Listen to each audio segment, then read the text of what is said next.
নমস্কার বন্ধুরা, আজকে আমি নামি দামি হোটেল এবং রেস্টুরেন্টের মতন দই বড়ার একটা রেসিপি শেয়ার করতে চলেছি আপনাদের সঙ্গে। আপনারা ভিডিওটির শেষ পর্যন্ত সঙ্গে অবশ্যই থাকবেন এবং কীভাবে এটা তৈরি করে সেটা একবার অবশ্যই শিখে নেবেন এবং বাড়িতে অবশ্যই একবার বানাতে চেষ্টা করবেন। তো আমি এখানে 250 গ্রাম সাদা যে অড়হর ডাল হয় সেই ডালটা নিয়ে নিয়েছি এবং তার সঙ্গে কিছু মুগ ডাল আমি নিয়ে নিয়েছি। 50 গ্রাম মতন মুগ ডাল আমি এর সঙ্গে নিয়ে নিয়েছি। অড়হর ডাল এবং মুগ ডালটাকে ভালোভাবে আমি ধুয়ে নেব। কারণ এতে যে ধুলো স্টার্চগুলো থাকে সেটা বেরিয়ে যাওয়া খুবই প্রয়োজন, যেটা শরীরের পক্ষে খুবই ক্ষতিকারক। তো ভালোভাবে ২-১ বার ধুয়ে নিয়ে এটা আরও একটু বেশি করে জল দিয়ে ৬ থেকে ৭ ঘন্টা এটাকে পুরো ভিজিয়ে রাখতে হবে। তো দেখুন, এটা ভিজানোর পরে এটা পুরো একদম ফুলে গেছে ডালটা। তারপরে একটা মিক্সার গ্রাইন্ডার জারে একটু একটু করে এই ডালগুলো একদম একটা খুবই মিহি একদম পেস্ট করে নিতে হবে। যতটা সম্ভব একবারে না হয় দুবারে, দুবারে না হয় ৩ বারে, মানে মূলত একদম ডালগুলো যেন কোনো দানাদার না থাকে, একদম পুরো মিহি পেস্ট করে নিতে হবে। যতটা মিহি পেস্ট করবে ততটাই ভালো হবে। আমি বললাম যে বারবার ডালগুলোকে দিয়ে এটাকে মিহি পেস্ট বানিয়ে নিতে হবে। খুবই মানে মোটা গাঢ় হয়ে গেলে একটু জল দিয়ে একটু পাতলাও করে নিতে হবে। তো দেখুন, এই পেস্টটা পুরো ফাইনাল একদম পেস্ট হয়েছে, মিহি পেস্ট। এমন পেস্টগুলো সব করে নিতে হবে ডালটাকে, একদম যেন কোনো দানা জাতীয় কিছু না থাকে। তো ডালটাকে একটু হাত দিয়ে এভাবে ফাটিয়ে নিতে হবে, কারণ হাত দিয়ে এভাবে ফাটালে এর মধ্যে বাতাসগুলো মানে ঢুকবে এবং ডালটা একটু ফুলেও যাবে।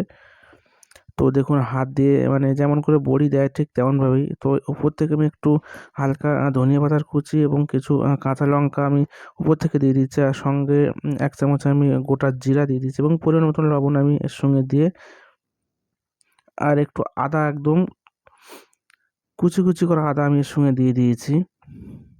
এভাবে হাত দিয়ে এটা ভালোভাবে ফাটিয়ে নিতে হবে একদম। ব্যাটারটা যতটা থিকথিকে একদম হয়ে গেছে, তো ব্যাটারটা আমার রেডি হয়ে গেছে।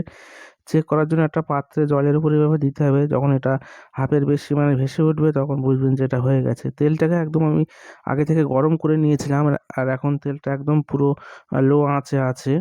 তো এরকম একটু হাতে জল দিয়ে সাইজটা নিজের ইচ্ছা অনুযায়ী ছোট বা বড় যেমন করে করবেন, একটু এভাবে দিয়ে কিছু বড়া ভেজে নিতে হবে। তো প্রথমে দেখুন বড়াগুলো তেলের নিচে ডুবে থাকবে, কিন্তু একটু ওরা ভাজা ভাজা হয়ে গেলে ওরা অটোমেটিক নিজে নিজেই মানে ফুলে উঠবে, উপরে তেলের উপরে ভেসে উঠবে এভাবে।